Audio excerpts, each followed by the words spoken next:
How does it make you feel, being, well, more than other men? Righting wrongs that the law wouldn't or couldn't touch. You mean a super crime fighter? Yes. Welcome to Now Playing's movie retrospective of The Avengers. Some assembly required. There had better be good reason for this. In a few moments, you can decide for yourself if the reason is good enough. Part of our Marvel Comics movie retrospective. These are not the affairs of mortal men. Looking back at the early film adaptations of The Avengers. It's bad medicine. And nobody said the medicine's going to taste any good. But can we afford not to take it? I don't think so. Nick Fury. Score one for the free world. Captain America. Hey, you need me, you got me. You know that. And Doctor Strange. I don't think I'm ready for it. I think you are. Hosted by Arnie. Working alongside a legend such as yourself really promises to be quite a thrill. Jakob. Happens to be the best damned candidate out of 600 volunteers. And Stuart. He was a greater man than most people realized. This podcast will contain detailed plot spoilers and mild language. But it is my best medical opinion that you will experience only beneficial results. Listener discretion is advised. All right. Let's go kick some Hydra butt. Today we're discussing Captain America, starring Reb Brown, Len Berman, Heather Menzies, and directed by Rod Holcomb. I'm Arnie, co-host of Now Playing. Stuart in L.A. And this is Jakob, and I'm ready to jam Captain America down your throats. That's good, because I got a lot of questions about him. This is the first time I've ever seen anything with Captain America in it. Really? That is stunning. Well, there was kind of a big movie that came out last year, Stuart, called Captain America. I've tabled that. You guys said I had to watch that, so I've been waiting. I've not seen that. I haven't seen the Salinger 90s version. I haven't really seen any of this. For me, this is how I knew the character first. I actually saw one of these two movies when they were on television back in '79. I was 4 years old. I loved Captain America. I had a little toy of Captain America with his motorcycle helmet on his jet bike. This was Cap to me. And to this very day, I don't feel like Captain America's right if he's not on a motorcycle.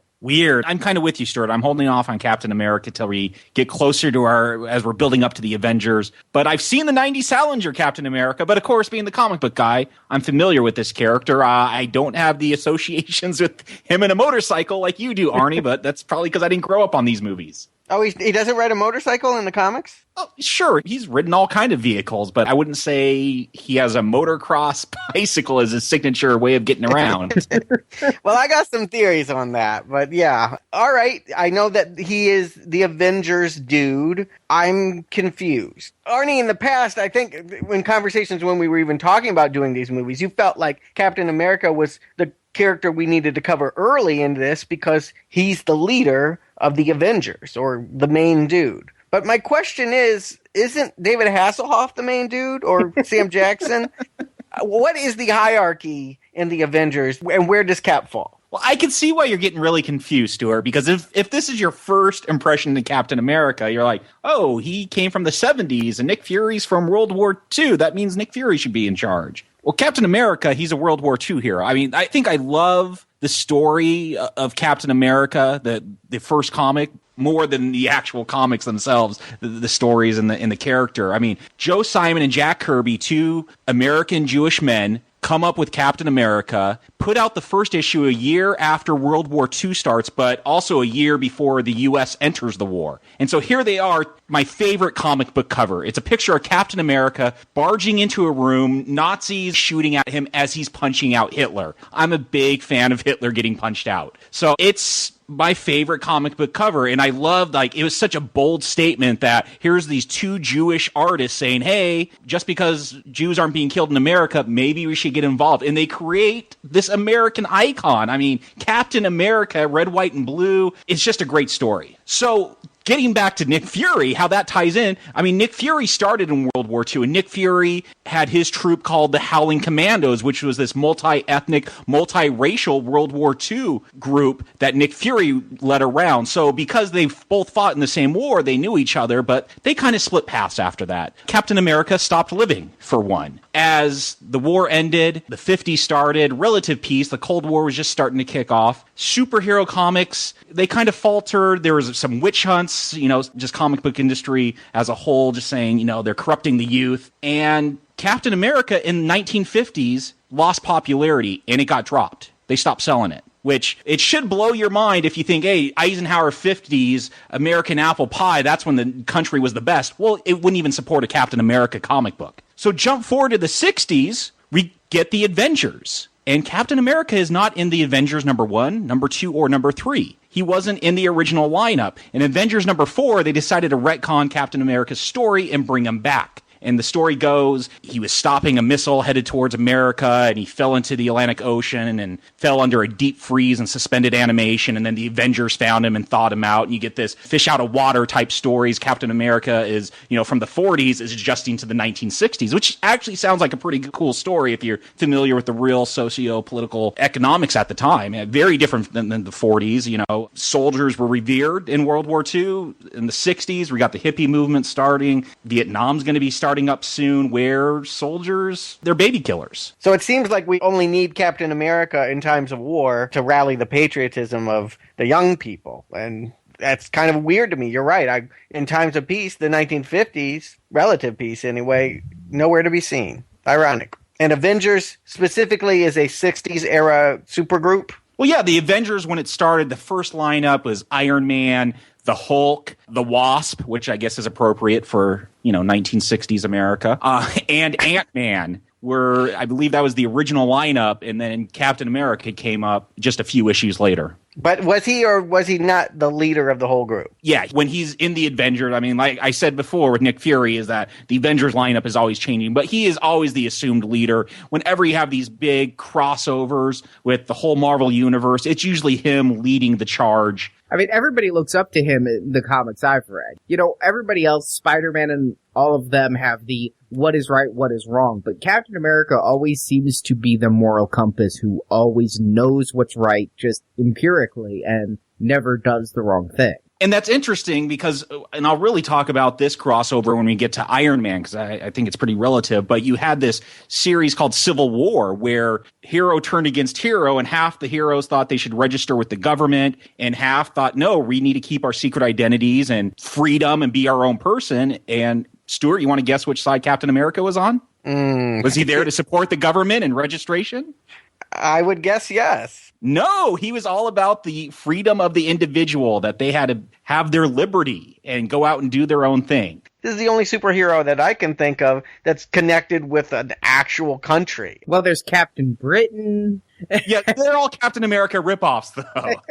Captain Britain? Is that a joke? No, it's not a joke. And then there's Union Jack. Union Jack is awesome, yes. There are some other patriotic-themed superheroes for other countries, but it all started with Captain America. Huh. They haven't made any movies of those, have they? You haven't looked at our 2013 lineup.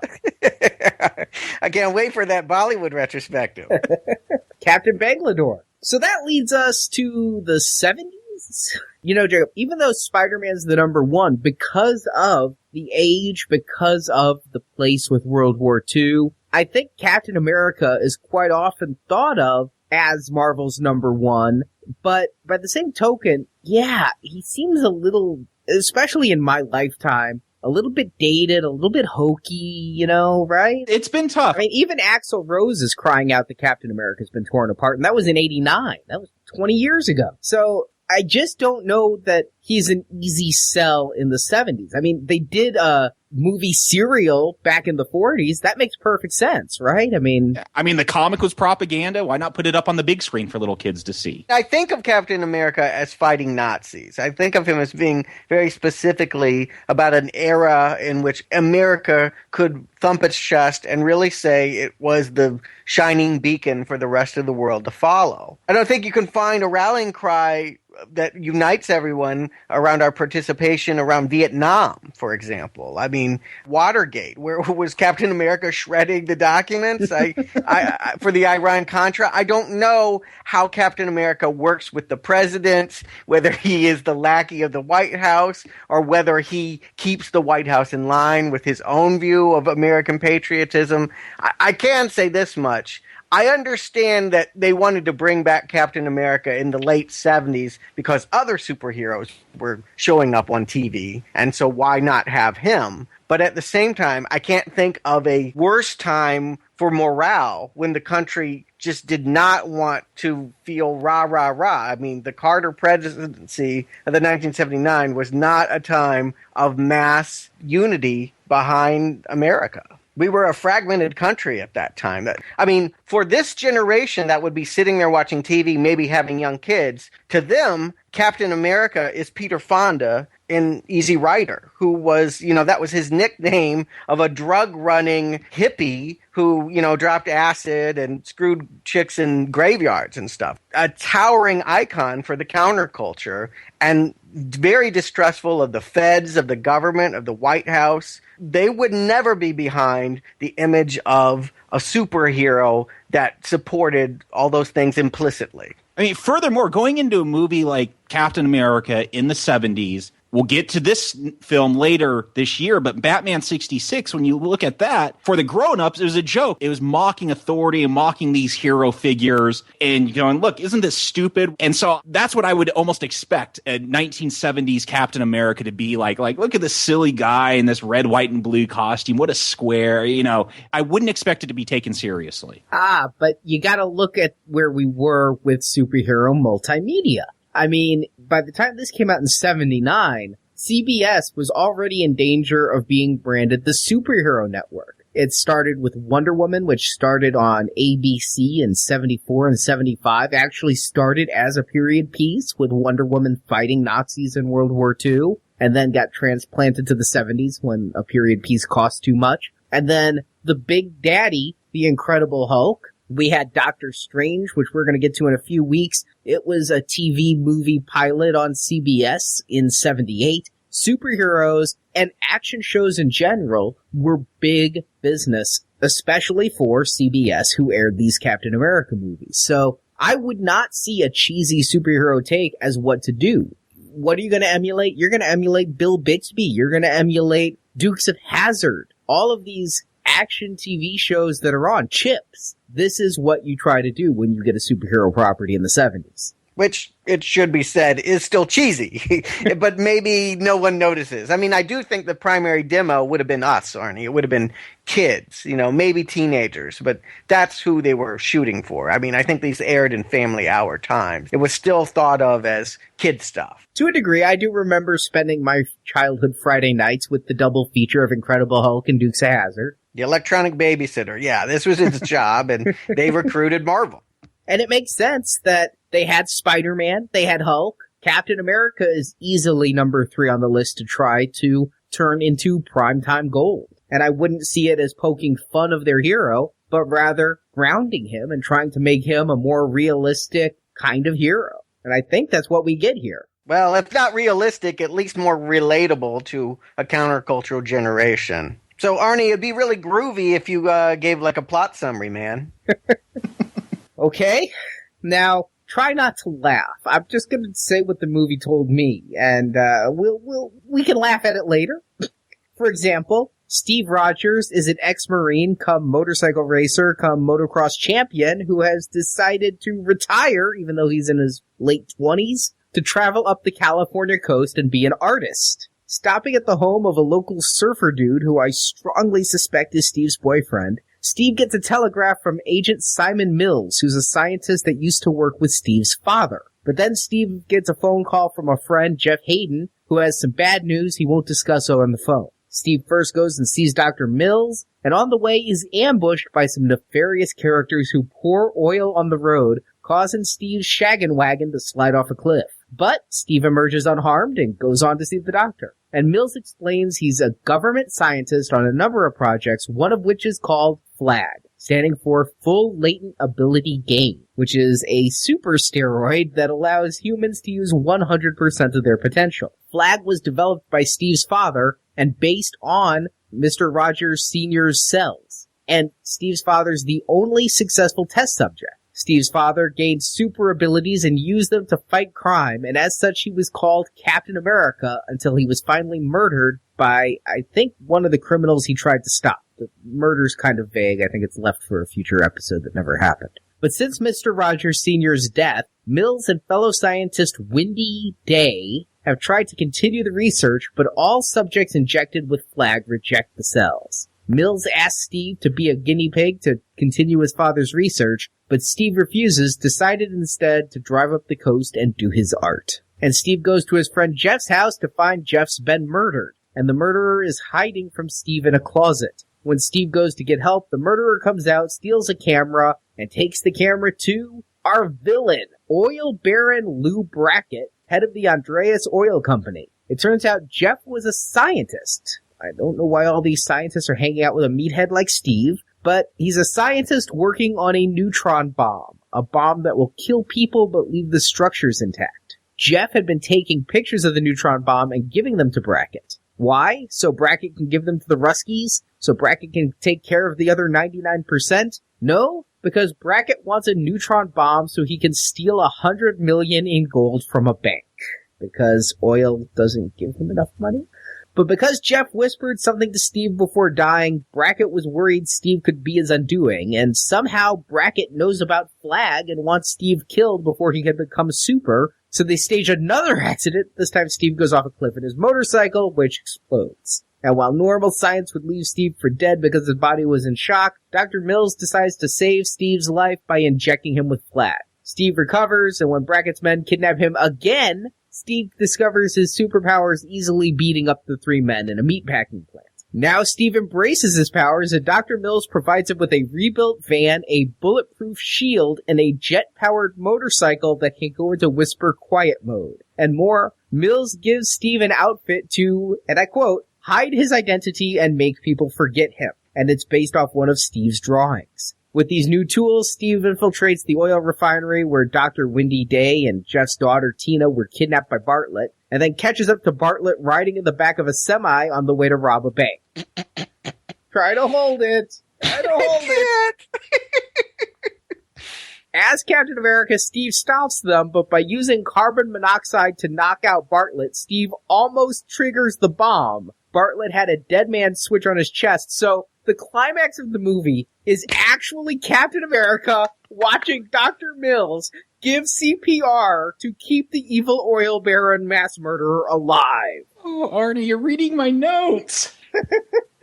In the denouement, we find out that Steve's friend Jeff wasn't actually in on the plot, but that the oil guy had kidnapped Jeff's wife, who was presumed dead in an airplane crash. The wife returns home safe, and now, embracing his new life as Captain America, Steve asks for a costume exactly like his father's, and rides his jet back into the next movie as commercials run.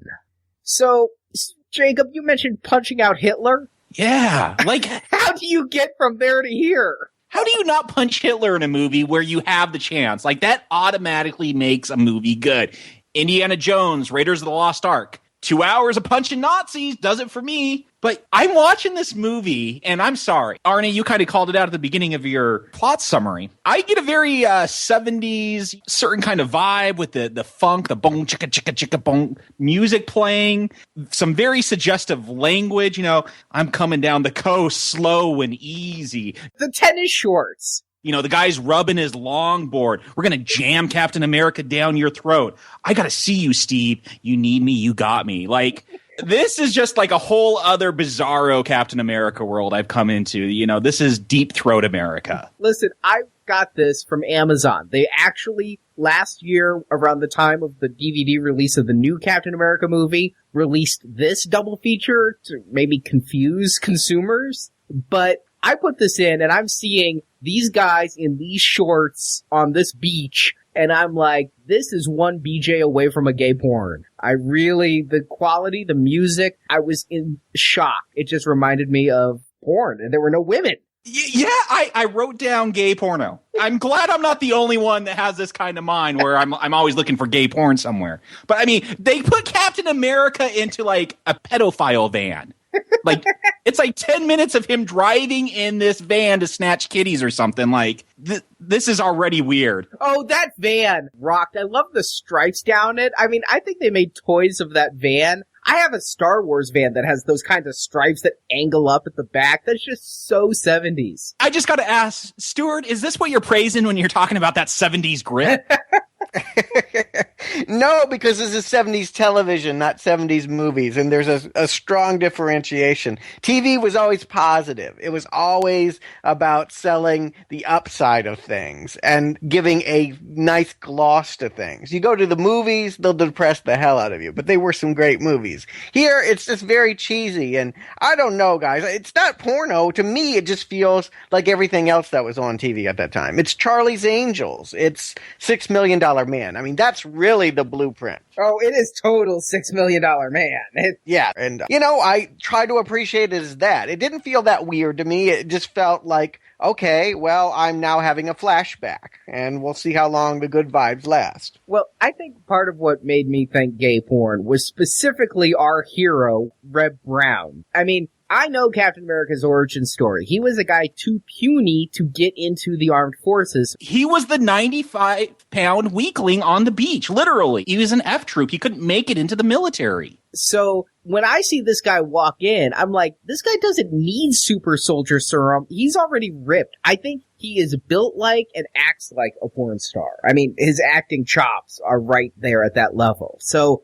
I think it was a lot of that and that physique. I mean, this guy has huge arms. Well, I am kind of willing to side with Stuart. If I think back about the television I watched when I was a kid, Chips and Charlie's Angels, I mean, even the guys wore short shorts back then. I mean, that was, I guess, just the style, but it's fun looking back on it now and laughing. It is. Yeah, I agree. Your reference for porno is way out of whack. Everything looked like this. I mean, I had an imagination in my mind about who Reb Brown was. I'd never heard of this guy before, but I was watching and I'm like, how did this guy get this gig? And I had thought that they pulled him out of the sticks to play football. Because he's got this real folksy accent. And then, like Lou Ferrigno, who went from bodybuilding straight into acting, I'm like, they just stuck him into this, gave him a plastic shield and some nylons and said, you're Captain America. Because he clearly has no talent for camera. Like, I don't even think he's aware when the camera is on. I don't think that he... I really... It's a non-performance. It's not bad acting. It's non-acting. He literally has no idea what he's doing here. But I was shocked to find out the dude is born and raised in L.A. He did play football for USC, but was a martial artist, a boxer, and had been acting for the entire decade in movie and television. So this guy was already established. I was stunned. I mean, I couldn't believe it. And apparently he's going on to do many low-budget movies that, if you look him up on YouTube, there's quite a fan following for him. I don't know anything about it, but MST3K did do a whole profile of something of his, and it's much beloved. But I totally was getting a hick vibe from him. I mean, didn't you? Just the way he talked and all of that. I mean, even Reb's a Confederate soldier. I'm like, how is this guy not from Arkansas?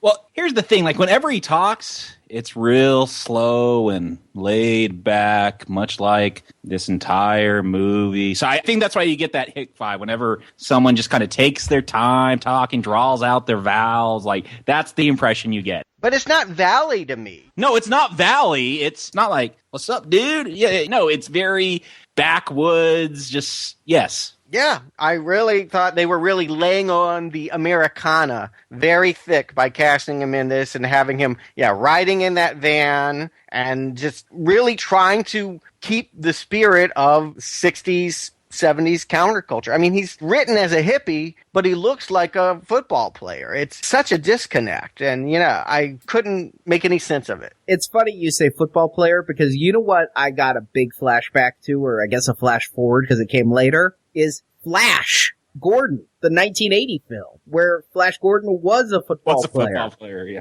Oh, I've never made it through that movie. I didn't realize that. That's what I was going back to with this. First of all, the guy who plays Flash Gordon can't act either. And so that's what I just kept getting off of this guy. It was crazy. That said, I want to state, I am grooving the vibe. You said, Stuart, $6 Million Man. with the music we're hearing, the film stock, the dialogue, this whole thing was just so Chips, Hulk, Charlie's Angels. I was really having fun because I grew up on that era of television, and this was very nostalgic for me, the whole thing. I was really having a good time entering this world. Well, I was having those flashbacks, hoping maybe it's going to go to that Chips area. I mean, that's a good place to be. That's good television there. What I was trying to figure out, though, because I'm coming from this from the comic perspective, is like I'm just flabbergasted with this Steve Rodgers. He's this big jock-looking guy. Then he says he's a veteran, and he's just kind of sick of the whole fighting thing and taking orders. And I'm like, they're actually going there. Here's the Vietnam vet that's turned against America, and this is their Captain America. And I actually kind of got excited. Like, maybe this could actually go somewhere. They could do something interesting. My question for you, Jacob, is are they essentially retconning it that the Captain America that punched Hitler is his dad? That's what I thought they were trying to say. That's how I took it. Yeah, I mean, they talk about his dad was like fighting gangsters and slumlords. I don't know. Did they say he fought Nazis? I just thought it was weird that his dad was also Captain America and like he's this legacy figure. I was just kind of shocked by this whole development. Like they kept going like, we can't just have this guy be Captain America all of a sudden. It has to be because he's fulfilling his father's footsteps, which again, where the 70s were and the hippie movement, we got to reject tradition, sticking with that family wholesome thing. This is where you would take the character trying to reestablish family values. I mean, the CIA got in trouble with, drugging people with LSD and all of that. There's no way that this youth audience is going to be cool with a young man that enlists with them, takes their experimental drug, and then goes and totes the party line. I mean, he's the enemy. The cops, authority figures, these are not easy sells to this audience. There's no way. So they have to have him as, I just want to be an artist in San Francisco on my mellow set of wheels and grooving around in a van with no point in life. It's so weird. I'm wondering if they maybe should have had a Bill Bixby here, because you're right, Reb Brown's so built that it's distracting that all he cares about is like sketching beaches and all of that. I'm like, when are you going to the gym? Because don't tell me this is natural. I wonder if they should have had a skinny hippie playing him pre-injection of flag. But the problem is, you can't have him Hulk out. Bill Bixby had the benefit of when he became the Hulk, you could bring in the other actor, and then he could go back to doing his own dramatic scenes. Here, we needed somebody who we could go with, and you'll see in later movies how they do it, but I think they need to split the difference. Captain America in the comics does not have 24-inch biceps. So they could have gone with somebody who could act and doesn't lift quite so much. That all depends who's drawing Captain America. Google Rob Liefeld Captain America where he has boobs. It's horrifying, but... Keep in mind, too, the gold standard here is Lou Ferrigno. This guy's much smaller than Lou. No. The gold standard is Lee Majors, and he is no Lou Ferrigno. You could go with a Bo or Luke Duke as Captain America. It does not have to be a ripped bodybuilder. Well, you lose something in the transformation, that seeing that Steve Rodgers never changes. He begins as a strong guy. When he's Captain America, he's a strong guy. I mean, isn't that like part of the metaphor with the original Captain America? You could be a 90-pound weakling, but if you love your country enough, that love will make you this big, strong, powerful person. With here, you can love your country, but you're just going to be the same. The way they write it is this. He has an accident. He actually has two. He has like a really bad day. He like falls off a cliff twice. Somehow the van, the shaggin' wagon doesn't blow up, but his motorcycle does. I really expected the van accident to be the accident that would change him, and B, that van blows up. In the 70s, every car crash ends in an explosion, doesn't it? When he got out of the van and just walked away, I thought maybe he already was Captain America. The only thing that happened after his van drives off a cliff is his polo shirt gets ripped somehow. But no concussion, no nothing. It just picks up the motorcycle and goes on. He doesn't call the cops. No, I love that about him. I mean, this guy is a real lunkhead here. It's like, really doesn't piece it together. If you drive off a cliff, you don't go meet your afternoon appointment at your dad's friend's laboratory. You might want to let the authorities know there's a 2-mile oil slick on the road and you just lost your wheels. But, he's nothing if not affable. I mean, he definitely takes it with a grain of salt that people are trying to kill him. Maybe he just thought it was an accident. Maybe he doesn't realize that the oil tanker was dumping that on purpose. I think he even calls out that he's like, I thought it was just an accident, but now I'm piecing things together. Like, yeah, he literally thought that was an accident. So when he gets flagged, maybe he'll get smarter too, but it doesn't happen. But the way that they write it here is on the second accident, after he goes off the ravine again in a motorcycle, he's about to die. He's actually a vegetable. He's brain dead. Well, they don't say that. They say his body has gone into shock from too much blood loss, and so he's practically dead already. Right. That's what they say. That makes no sense, but No, okay. And injecting a serum is not, inject him with some blood then, if that's the problem. Maybe he's Jehovah's Witness. And Transfusions are better than steroids, but they have to get it to the position where we have to administer this drug that he doesn't want to take. And yeah, I love it. It's against his will. Like, he doesn't want that. And I'm almost thinking, are they staging this accident so they could make this Frankenstein monster, this super soldier? Well, when the first accident occurs, his friend hasn't even been killed, which is the whole motivation. So I don't know why they're trying to kill him that early. And second of all, he goes off the cliff in a motorcycle. We're presumed that an ambulance picked him up, and instead of the local ER, he's taken to a government lab with experimental research scientists. It made more sense for the $6 million man. At least he was an astronaut. And I got to say, that chase on the motorcycle, man, I guess they didn't have the lighting at night back in the 70s, because it's literally just headlights. You're just watching headlights move around in the dark. This is not gripping action. Like, I've watched Chips recently. Like, when they got us chasing in there, it's entertaining. This is not entertaining. I have to agree. I did like the van accident, actually. I thought that was pretty well done. The van spinning in circles. And I thought Steve's one hell of a driver to keep that on the road as long as he did. But the motorcycle accident at night, yeah. And this is a theme. There's a lot of scenes in this movie of cars and motorcycles driving. For really long periods of time. It was the definition of TV action. I mean, yeah. We rented a helicopter. We shot a bunch of footage. You're going to see it all. But getting back to the origin story. All right, so Steve doesn't want to take their experimental drugs. I totally understand that. You wouldn't either after having lived through the 60s and 70s. You would not trust the government to inject you with something that wouldn't be horrible. But Steve's a Marine, right? Like, Steve already signed up. That's what doesn't make any sense to me. He's 2 weeks out of the Marines. He doesn't want a steroid, and it's not because, he's worried about renal failure or man boobs, losing his hair, or even back knee. He knows that now he won't be able to hold his pencils without them snapping in his hand. Well, there's a lot more to it than that. I mean, the original reason he doesn't want it is he doesn't want the responsibility, man. He wants every day to be like any other and not be looking forward to the weekend. He doesn't want to be a working stiff like us. Well, okay, I can respect that.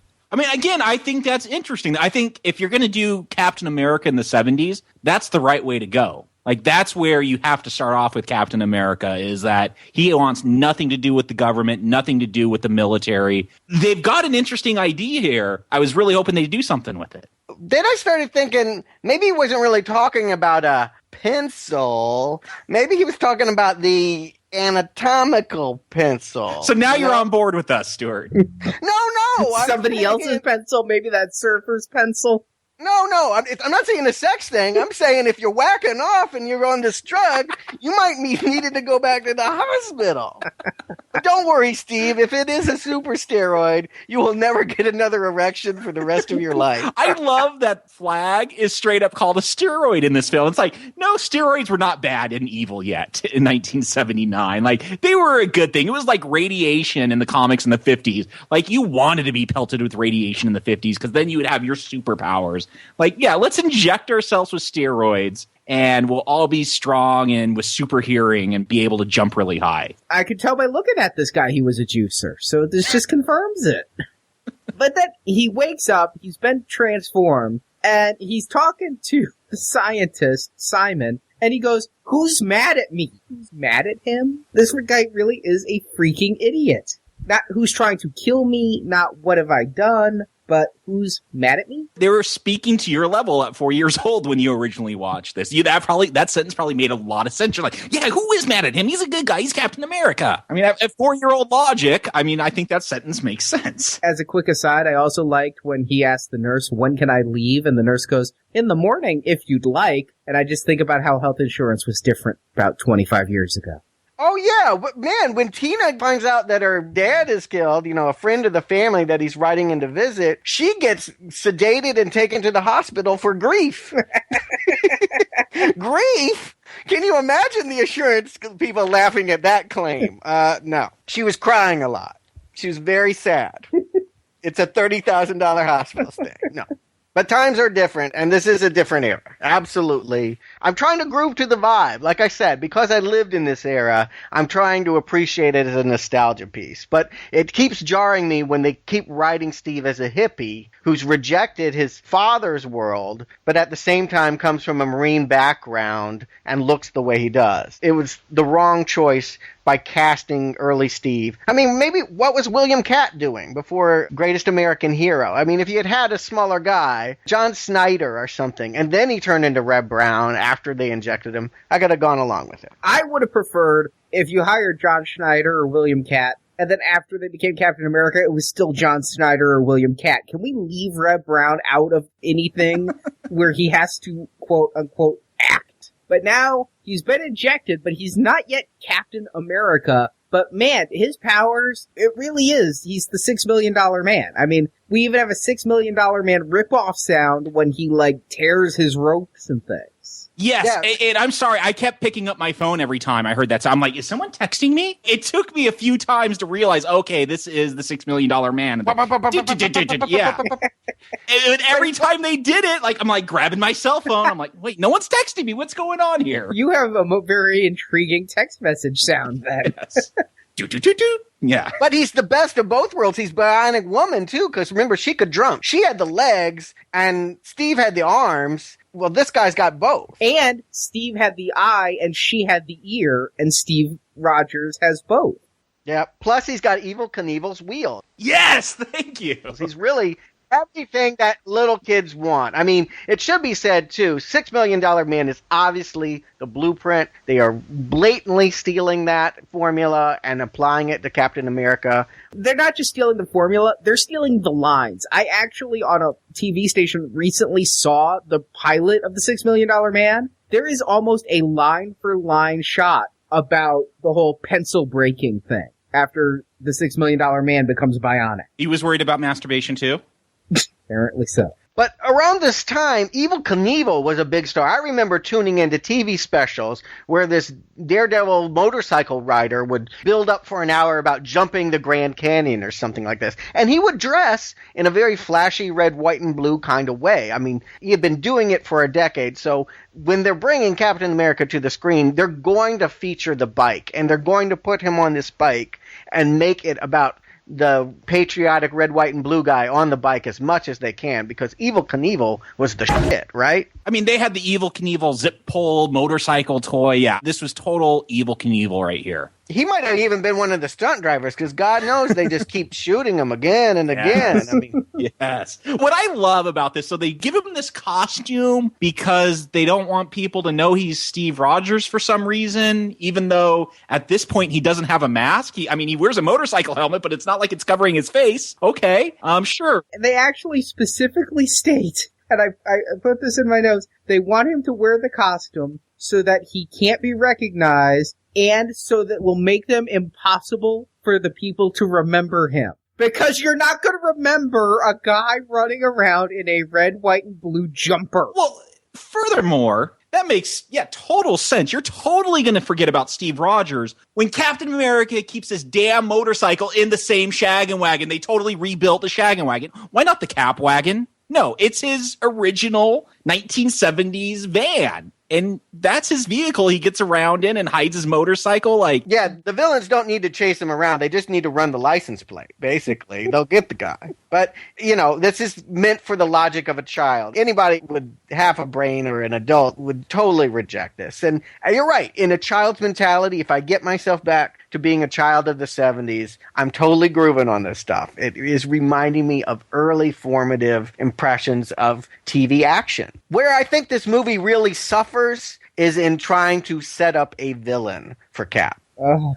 God. This plot is incomprehensible. And I kind of alluded to it in the plot summary. So we have an oil baron named Bartlett. So he owns an oil company, especially in the 70s. This guy was not hurting for money. No, you're actually very wrong. I did a little bit of research here. If you will remember, when this is coming out, OPEC, the whole oil market had crashed, and there was a huge oil shortage during the Carter years. People were at gas stations for miles. I remember sitting in a car for hours waiting for my dad to fill up on road trips. Prices spiked. They went to $1. It was a catastrophe. $1 a gallon. Isn't it like now, though? Yeah, the people couldn't get gas, but the gas companies still made their money.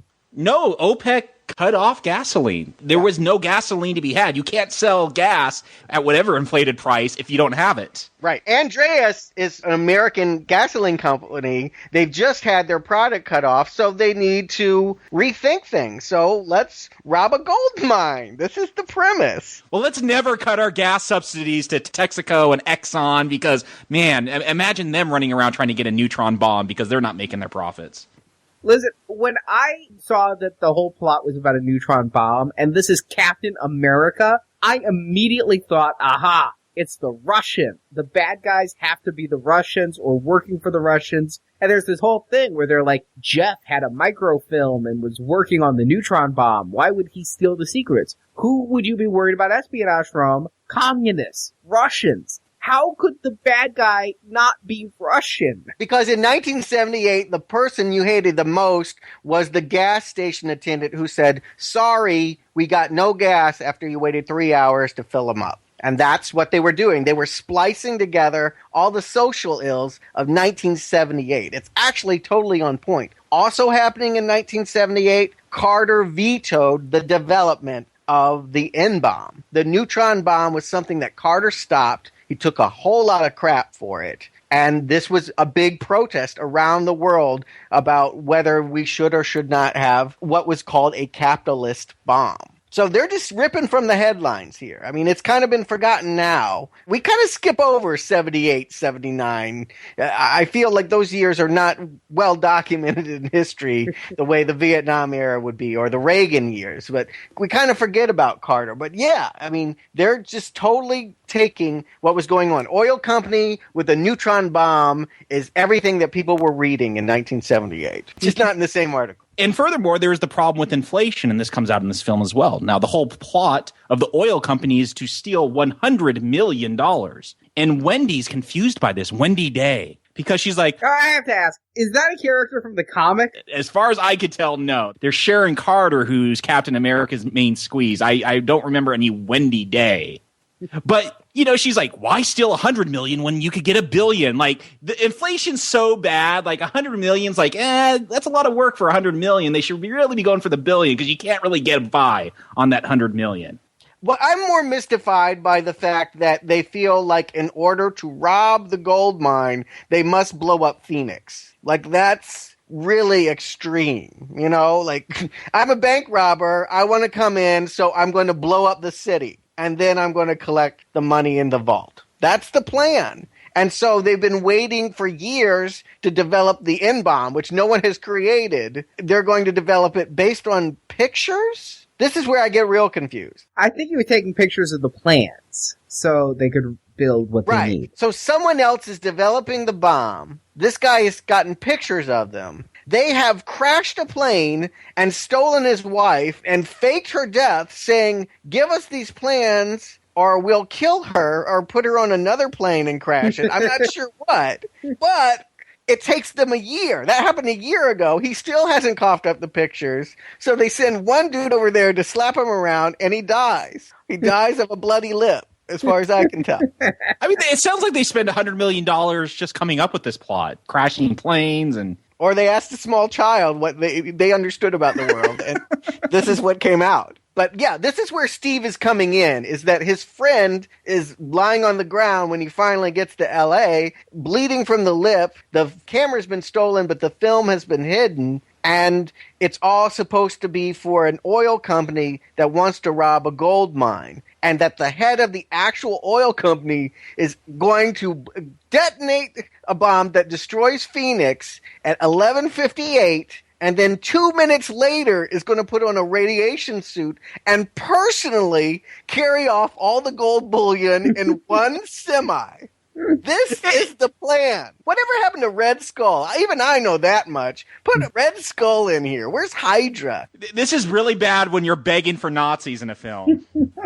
I agree. I'm begging for Nazis. I guess they felt like they had to make Carter-era villains go here, but that's the wrong impulse. You keep it comic book. If you got a comic book silly hero that I'm kind of going along with, God help me, I'll roll with this silly incarnation of Captain America, but don't give me real-world villains that are mangled up in this kind of garbage. I mean, this makes no sense. I'm telling you, this is $6 Million Man stuff. This is the villain you'd see any week on Knight Rider, A-Team, Hulk, Captain America. It completely fits. I don't know, Bionic Woman. My favorite episode was some space robot came from Venus and she fought that. Like, I feel like the comic book plots always deal best when they have fantastical villains that match fantastical heroes. That's all I'm saying here, is I don't feel like it works. And maybe you're right. You're probably very on point. The same writers that wrote those episodes contributed to this script. So, yes, you are correct. That is the formula they're using here. But it's what kills this movie for me. More than the silly origin story or Reb Brown's non-acting, the thing that's really just detonating this for me is this gobbledygook about an H-bomb, gold bullion, and microfish hidden in a fishing rod. Just woo. You know what's killing it for me, Stuart, is I read comic books. I could go with this stupid plot if it's entertaining. In this movie, you know, we keep saying, oh, it's just ripping off $6 Million Man and Knight Rider, A-Team, all this. The action in this, I don't want to say drama, the attempts at drama, like everything in this is so slow, like so much exposition. There's only one fight in the entire movie, and it's inexplicable. There's no even reason for it happening. It's after Steve is recovering in the hospital. It's this really weird moment. Like, he's got like hospital pants on, no shirt. 3 guys come in with guns saying, "You're coming with us." The next time we see him, he's all in denim with a sweater vest, and they take him into a meatpacking plant with his hands tied up for God knows what reason. Because they really liked Rocky. This is the only fight we get, him busting the ropes and throwing a bunch of meat around. Yeah, it's just painful. Like, you always have to have exposition, but you should be able to spit that out fairly quick, especially when you're doing a comic book villain plot. Like, the lengths they go to explain every little thing in this movie, TV show, whatever this is, it's just painful. Arnie, I don't know how at 4 years old this thing kept your attention. I don't honestly think it did. I really don't. You were probably busy playing with your little Marvel toys while this was playing in the background. Yeah, I probably was, because honestly, I remember seeing some of it. I don't remember sitting down and watching this end to end. But you guys are saying you're having trouble with that part. To me, I think the whole problem with this, if I can pull out Stuart's phrase, this movie got dull. I think all of this could work with a charming leading man instead of Reb Brown. Oh, you're absolutely right. I was definitely thinking about Lundgren here. I mean, he's dead weight in this role, but I don't feel like he's any more stiff than sort of the rest of it. I don't feel like there's a great story happening that's killed by one performance. I feel like it's amateur hour. It's TV. I mean, let's just call it what it is. This isn't made for people to turn off the lights and give their full attention to. This is something you half watch while you're eating your TV dinner and fighting with your little sister. I mean, this was released in theaters in Turkey and Sweden. In Turkey? Sorry, Turkey and Sweden. It's one of our exports. But you know what? That's how I came in to judge it, was as a 70s TV show pilot, as a 70s TV movie. I came in with the thoughts of Chips and all that. And had it been somebody engaging in the lead, all of this could have worked. You mean he's no Eric Estrada and David Hasselhoff? I mean, come on. Those guys aren't that engaging. But they're more engaging than Reb Brown. And you know who I liked in this was Len Berman. You mentioned Greatest American Hero, Stuart. He was really reminding me of the FBI agent from Greatest American Hero. Robert Culp, the guy who gave Ralph all his missions. That's who this guy was reminding me of. And I was really enjoying his delivery of some really terrible lines, delivering the backstory of Steve's dad. Anytime this guy was on as this mysterious FBI agent research scientist, I was actually having a good time. Well, I think you might be overstating it, but he does have as much chemistry with Red Brown as Windy Day does. Were they supposed to have chemistry? They kissed once. Okay. I think Steve was more into the surfer dude with waxing his longboard at the beginning of the film. I don't think Steve's into anybody. I don't get a vibe that there was a gay vibe at the beginning. I don't think Steve is smart enough to know what's going on. He has the mind of a child. Are they mad at me? I'm wondering if they can do something to invent some IQ points, because that's really what needs the boost. He might be 100% of his potential physically, but mentally, I mean, I think at my age, I could probably have outcolored him. Well, you have to think you've got to get somebody mentally deficient to put on that suit.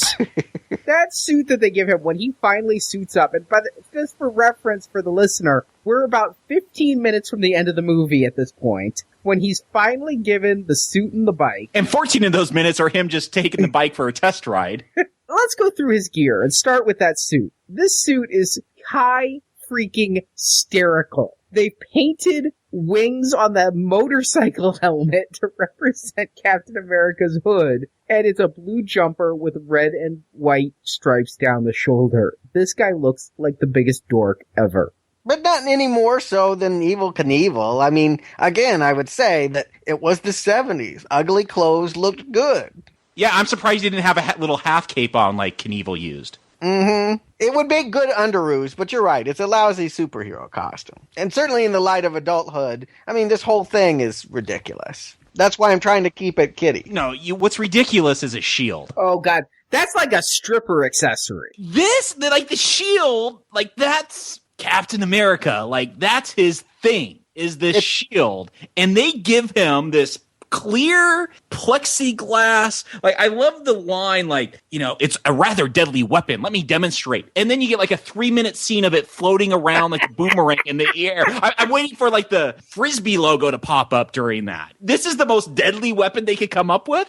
The thing, first of all, is too small. You couldn't do anything with this shield. You couldn't protect anything. The clear plastic makes it, in some of the motorcycle scenes, you can see the shield bending. It's not going to protect you from road gravel. It is so miserably terrible. And yeah, when they throw it and it floats, you can practically see the string. Yeah, it's not like fast and dynamic. It's like homemade flying saucer. Someone's trying to fake something to get into the Weekly World News here. It's so bad. Like, you're telling me, oh, this is in line with, the stuff that you're doing in A-Team and Knight Rider. Kit was badass. This motorcycle and shield, they're no Kit. The motorcycle, of course, it has a jet propulsion. So it comes out of the back of the van, which, I'm thinking Knight Rider might have ripped this off. Flag, Foundation for Law and Government, a super vehicle that's stored in the back of a bigger vehicle. But out of the back of the shaggin' wagon comes this bike. And Steve's like, well, how does it come out? It has a jet engine. Well, his van had shag carpeting. Wouldn't a jet engine going off melt the shag? And if you have a vehicle that you can turn into whisper quiet mode, why would you ever want it loud? I have that same question about my vacuum. My vacuum has a quiet mode. Do you think I ever want lose your hearing mode? Furthermore, the bad guys show up in their helicopter to shoot at him when he's taking this secret motorcycle on a secret test ride in its super secret quiet mode. This goes with my theory that I think the good guys were trying to set him up and really kill him, because this doesn't make any sense. The motorcycle might have been in silent mode, but the costume was full on loud. I don't think he could have been camouflaged in that little nature preserve he was riding around in. When the helicopter shows up and starts shooting at him, I was confused. I'm like, did Dr. Mills bring them in to test his superpowers? That's what I thought. I seriously thought that, because it makes no sense to have bad guys just all of a sudden show up in a helicopter. No, let's be very specific here. We know who these bad guys are and what they're trying to accomplish in the ways that they are. Why is Steve a target at all? We will find out that the oil company has been donating to the very research that they are now trying to stop. They wanted to develop this super steroid. That's why they gave the guy money. It's why they have a connection whatsoever. They've been wanting to kill Steve because they somehow know that he's eventually going to be injected with the steroid. It's actually it's stated two different ways, because at the beginning, they go, we have to stop Steve because he's going to be injected to become Captain America, just like his dad. So I think because they're evil, they know he's going to do that. But then, when Steve comes across Jeff's body, Jeff whispers, Christine, Steve, and which basically is saying Christine's still alive. They don't know what Jeff whispers, so they think Jeff might have ratted them out as his dying confession, and so they want to kill Steve to keep their neutron bomb plan secret, but when they have opportunities to kill him, they just kidnap him and take him to a meatpacking plant. There's no reason to kill or attack Steve when he is himself says, all I want to do is go right up the coast and draw some pelicans. I mean, I feel like buy him some oils and paper and send him on his way, and he can stop with all the shotgun and helicopter nonsense. This dude doesn't want to be here. He doesn't know anything about Captain America. It's unfortunate that they can't find a reason to get Steve engaged until, really, you're right, the very end. The only reason he gets involved at all is because Wendy Day and Tina get kidnapped. And he doesn't even notice for 12 hours. Wendy's supposed to go talk to Tina about, what she might know about this film that's missing. And it's like 12 hours later, they're like, hey, have you seen those girls? No. Oh, God. Jesus, you're too stupid to be in this show. It's midnight, and they're still at lunch? Really? Why don't you go draw something? So Steve eventually breaks into the oil company, breaks out the girls, and then they have to catch up to the semi with the helicopter because the jet-powered bike isn't good enough. And he keeps ditching his bike. Have you guys noticed that along the way? Yes, and what I love is, the writers are so concerned we're going to be worrying about the continuity of the bike. They have to drop lines like, hey, our guy's got the bike. Because we're worried about what's happening with his bike while he's jumping onto a semi and slowly crawling across it to stop this neutron bomb. All right, you may laugh at me. You usually do. But I was worried about it. It's like... I agree. I was too. I was like, oh no, that bike's got to come back. It's the coolest thing in the show. Oh, man. I mean, he ditches it when he jumps onto the helicopter that's shooting at him, and I'm like, wow, they just gave him that bike, and it took a fall. And somehow it comes back to that, and then he jumps It had the shield mounted to it. It's the deadliest weapon ever, so it protects that thing when it falls down. And then he does this. And I love how he decides to stop the semi, though, is by routing one of its exhaust pipes into the back so that the oil magistrate who's sitting alone with a neutron bomb starts to choke. And a book! He's actually reading a book! Well, just in case things go wrong, this was 1979. He really had to know how the stand ends. Here's when I lose it. And Arnie, you touched upon it in the plot summary. The climax of this movie is Captain America standing around while the bad guy is given CPR and make sure he doesn't die. That is the climax. Yeah, the climax needs to be defusing the bomb as the counter ticks down, not watching. And it needs to be Captain America doing it, not some scientist dude walking in. And, Steve is standing there holding, he's not even pumping that breathing apparatus over the guy's mouth. He's just holding it there. None of them have thought to actually remove him out to the fresh mountain air either. They're still in the back of the semi filled with exhaust and then putting an oxygen mask over him. And then you hear sirens and Dr. Mills is like, that's the authorities. Why don't you go back to the chopper? And I'm thinking they're keeping Captain America secret. And then he goes, and I'll join you. They can defuse this bomb. Awesome. Yeah. We never get to the gold mine. We never get to see anything that I thought that the climax was going to occur. I don't even think we get to Phoenix. It's, some mountain road pulled over to the side for a first aid lesson. This is the end of the movie. Hey, we got to see Captain America. He did jam himself down a few throats. Yeah, he jammed him down with an exhaust pipe. And then at the end, he's embraced his destiny, but he's like, but I have to be just like my father and have his outfit. I thought the outfit was based off his drawings. Was he drawing his father? This movie doesn't make sense to me. More illogical still, the woman that may or may not have been in a plane crash. I don't know if there was a plane crash. I don't know if they lied and said your wife is dead in a plane crash, but we really have her. But anyway, the happy ending is that she gets to go back and be with Tina. Like, I don't even know what to say about this. Where was she? Where did it was the find her? 70s. I mean, even something that depressing was a happy ending then. Yeah, no, I agree. They wouldn't want to think about the fact that Tina was an orphan now, with her dad dropping dead at the beginning of the movie. I guess they have to give her at least one parent. It would be upsetting as a child. I guess Tina is the closest to a child you would identify here. She's college, but, you would be worried about the fact that both her parents were killed. So, magically pulled from the wreckage, it's the woman that supposedly died a year ago in a plane crash, and that's beautiful, man. But it's again very fitting with 70s television, if you take away the 1 year gap. That must have been a hell of a year. Give us the film. No. Give us the film. No. 6 months later. Give us the film. No. Give us the film. Maybe he didn't like his wife that much. Well, Jacob, Stuart, you recommend Captain America? Jacob? We always talk about we have different scales depending on the type of movie. This is a TV movie, so we have totally different scale here. And this movie, even as a TV show, even as a 70s TV show, still fails for me because there's 70s TV that I watched as a kid that I haven't watched in the last couple of years, but I've seen it, with recent memory, that still holds up as entertaining. Dukes of Hazzard, Knight Rider, A-Team, all those shows we've mentioned. They're still fun. Chips, I still love Chips. It's still a fun show. But the pace of this is just, it's mind-boggling. Like, it couldn't hold my attention now. And, I'm not of the Michael Bay school of film where you have to have a cut every 10 seconds, cut like a music video. I could watch artsy, slow films, but this, it was painful. Like I said, every time that Captain America $6 Million Man sound went off, I thought it was a text message I was receiving.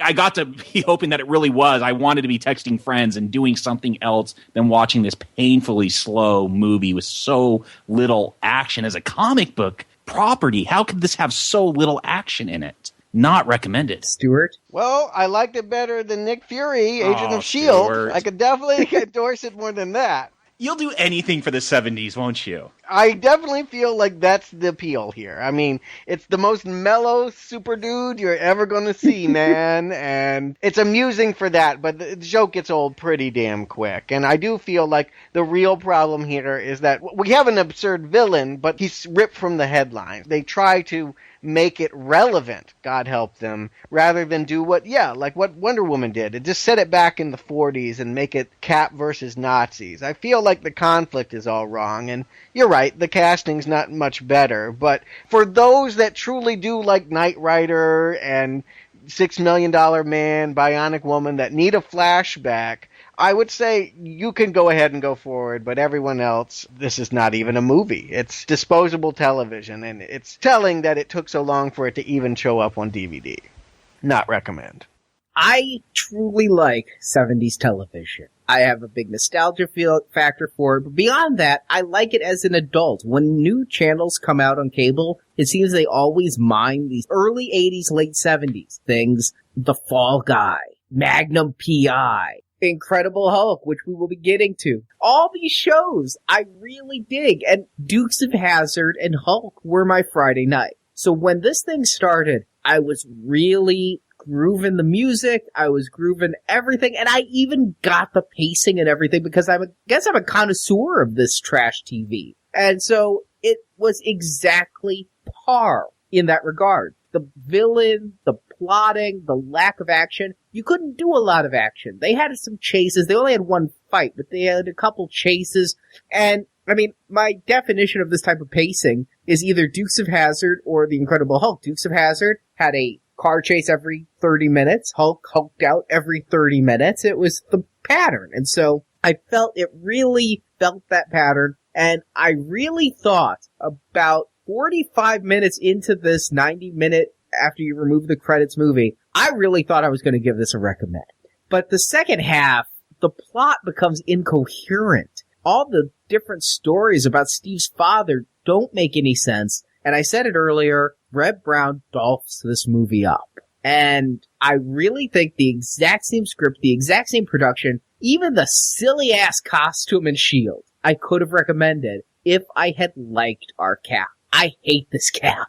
He is a lunkhead. He is so unsuper. He is practically the greatest American hero. He's running around in a silly suit not knowing what to do, with powers that he doesn't have the ability to handle. So no, I gotta give this a weak not recommend. It was close on the first half, but no, even as a TV episode origin story, I just can't recommend it. But the 4-year-old self, you would have liked this back then. My 4-year-old self loved the concept, loved the spike, loved the outfit, but couldn't pay attention to it because it was too boring. I guess that's my 37-year-old self's review as well, is it got some cool things, but just a little too boring, and Red Brown, sorry. And that doesn't really bode well, given that next week we have another movie starring Red Brown as Captain America. But I have hope, because at least the origin story is past. We can just get into some Cap action, right? And it's got Christopher Count Dooku Lee as the villain. How could that be bad? Count Dooku. Come on. Dracula. Dracula's in it. I'm excited. Dooku, Dracula, they're both counts. If I don't show up for the show, I hope you don't hold it against me. I feel like I have to be Stuart here, and I have to make that resolution that I'm going to reset my expectations, because, man, this one was tough to get through. I agree. Only children of the 70s are even going to get it, I think.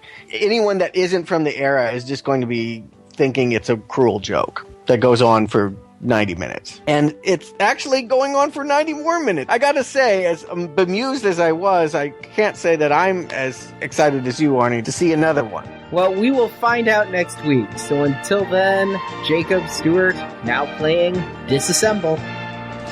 Hey, watch your step, Fury. I had your pink slip before and I can do it again. The world's changed since you ran off to the wilds. Your particular brand of vigilanteism isn't going to cut it anymore. Put up that cigar! Thank you for listening to this episode of Now Playing's The Avengers. Some assembly required. Not bad. You've got talent. It's what I had in mind for maybe the rest of my life. Come back to NowPlayingPodcast.com each week as we review another film featuring a Marvel Comics Avenger. I can't force you to do this, but if you choose it of your own free will, then come to my house. All the way through a weekend of release review of The Avengers this May. Let the world trembles this night. Our work has just begun. And while at NowPlayingPodcast.com, be sure to join our forums where you can discuss the Marvel movie films with other listeners. What's in it for me? You get to live a little longer.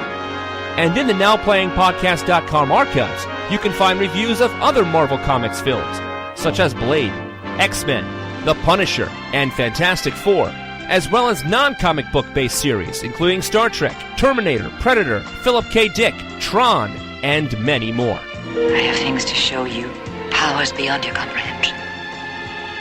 Come. We also have individual movie reviews of films like Green Lantern, Avatar, Cowboys and Aliens, and Scott Pilgrim vs. the World. Ours not to reason why, ours but to do in time. You can follow Now Playing on Facebook and Twitter, where we post announcements of new episodes, and where the hosts post movie mini reviews. Links to our social media pages are at NowPlayingPodcast.com. From this moment on, I want to know about every idea that you guys entertain from the moment it pops into your head. Support from listeners like you help keep Now Playing operating. I see this part of our debt to the community. You can find a link to donate using PayPal at the bottom of our website, NowPlayingPodcast.com. Even if you get the money, you're still going to release the virus, aren't you? You can also show your love of Now Playing Podcast by shopping in our store, where you can buy Now Playing t-shirts, coffee mugs, mouse pads, and much more. The link to our Cafe Press store is available on our homepage. Appreciate the vote of confidence, people. Expect a little something extra in your Christmas stockings this year. Now Playing's Avengers, Some Assembly Required retrospective series is edited by Arnie. No general expects to win every battle. Now Playing credit narration by Brock. Quite a mouthful when you try and wrap your tongue around it. Now Playing is not affiliated with Marvel Enterprises. The Marvel characters and all that the Marvel Universe contains is the intellectual property and trademark of Marvel Publishing Incorporated, and no infringement is intended. Jam Captain America down their throats, but at the same time protect yourself. The opinions expressed on Now Playing are those of the individual hosts and may not reflect the opinion of Venganza Media Incorporated. Now relax, kid. I'm just blowing smoke up your hoo-ha. Now Playing is a Venganza Media production, copyright 2012, all rights reserved. Get it? Got it. Good. Get you on the rebound. Don't you dare cut me off, you comic book cowboy! Arnie, you've told me in past conversations he's the leader of the Avengers. I don't know that I said that. I might have said that. He sometimes Arnie, is. Why would I make that up? I don't know anything about Captain America. All right, do you not want to go in that way? No, go ahead. Go ahead. Continue. Okay. Those days, yeah. I mean, I don't think that you can find that kind of universal rallying cry around our participation. Ugh. And now Steve embraces his powers. I actually put in my notes, Steve embarrasses his powers. And now embracing, and again I have in my notes embarrassing. And now... or Red Brown's not... Red... God, I keep wanting to call him Red Brown. The